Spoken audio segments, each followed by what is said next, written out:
Hosted by you/good surprise gone bad. My 25M girlfriend, 22F, is South African, and her native language is Afrikaans. I've been secretly learning Afrikaans without her knowing. I enrolled in online courses, which I've been using on and off for over a year. My plan was to surprise her and her family with my American Afrikaans when I meet her parents in person for the first time later this year. I never intended to eavesdrop, but learning Afrikaans in secret unintentionally exposed me to sensitive information that my girlfriend shared on the phone with her Afrikaans-speaking friends from South Africa. It was gossip I wasn't supposed to understand, but over time, I did. Here's what I've overheard in the past few months. My girlfriend is planning to surprise me on my birthday by reuniting with her high school metal band and putting on a show for me. She wants to tattoo the names of literally all the Harry Potter spells on her back but doesn't know how to tell me because she's afraid I'll talk her out of it. She casually mentioned that one of the unexpected differences between her glasses and contact lenses is that when she's on her knees looking up at me with her glasses on, my willy looks much bigger compared to what it looks like through her contact lenses. This is why she keeps her glasses on during segs. Ouch. She's convinced that my parents are swingers because, apparently, there are always attractive couples hanging out at my mom and dad's house whenever we visit. She secretly finished the entire series of Better Call Saul without me, even though we agreed to finish it together, so now she's pretending she has no idea how the show ends. She's thinking about canceling the high school metal band reunion for my birthday because she's no longer sure if it's appropriate to team up with two of her exes, who are original members of the band. She expects her dad not to like me. Honestly, I would have preferred not knowing most of this, but there's no way to unlearn Afrikaans. Now I'm cursed with knowing too much while having to pretend I know nothing. Update 4 months later. The following happened since my original post. 1. I asked my girlfriend to marry me in Afrikaans, and she said, ja. 2. I delivered my I want to spend the rest of my life with you speech in Afrikaans, which surprised and impressed my girlfriend, now my fiancé.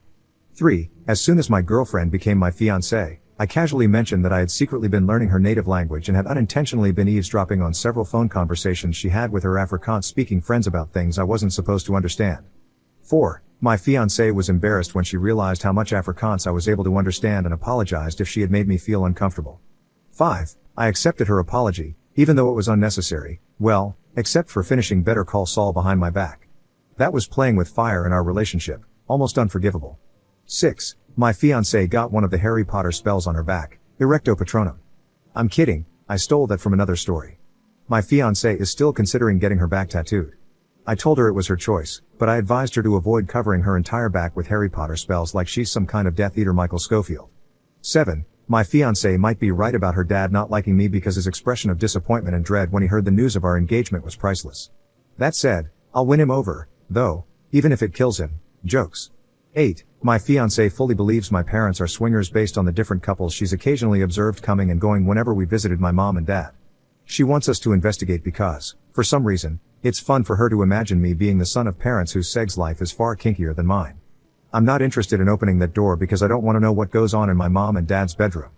However, something tells me my fiancé will not rest until she has all the answers.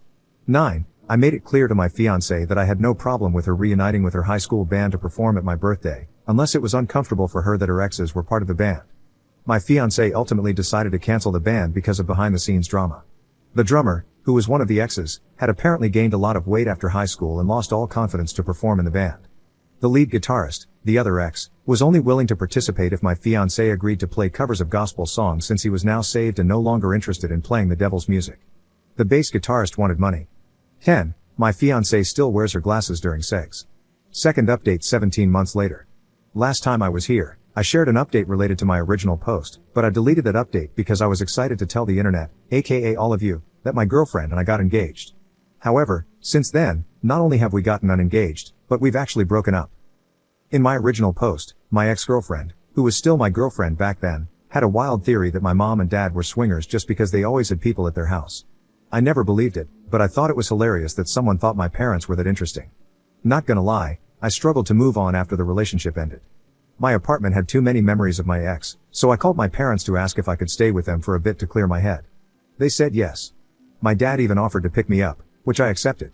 What should have been a 10-minute drive unexpectedly turned into a 45-minute one because my dad decided to take the long route back to their house.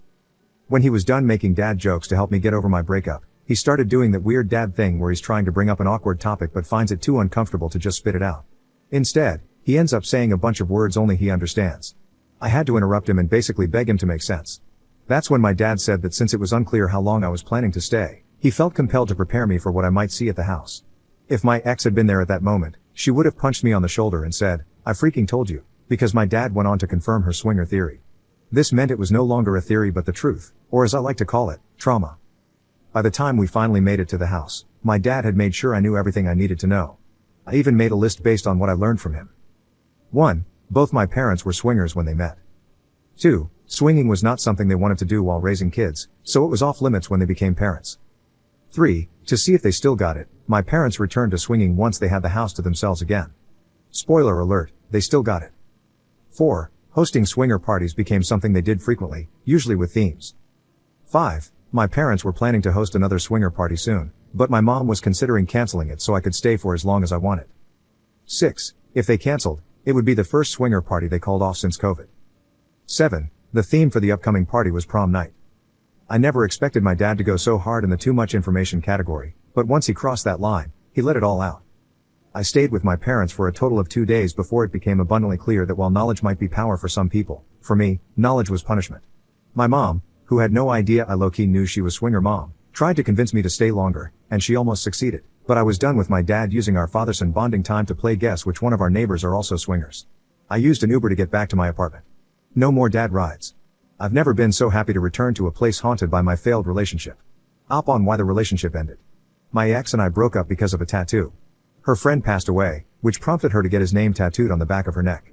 The friend was someone my ex had slept with before she met me. I made it clear to her, prior to the tattoo, that I understood it was her body and she could do whatever she wanted. However, as someone who was prepared to be with her forever, it would be uncomfortable for me to see another guy's name on her body for the rest of our lives, especially the name of a deceased man she had casual sex with. My ex got the tattoo anyway. The tattoo was small and barely visible, that was her defense. But I knew it was there, and that was enough. It was also very visible during intimacy, sorry for the TMI. We argued about the tattoo until we eventually said enough hurtful things that could never be unsaid. Clearly, the tattoo was worth losing me because it's still there, and I'm not.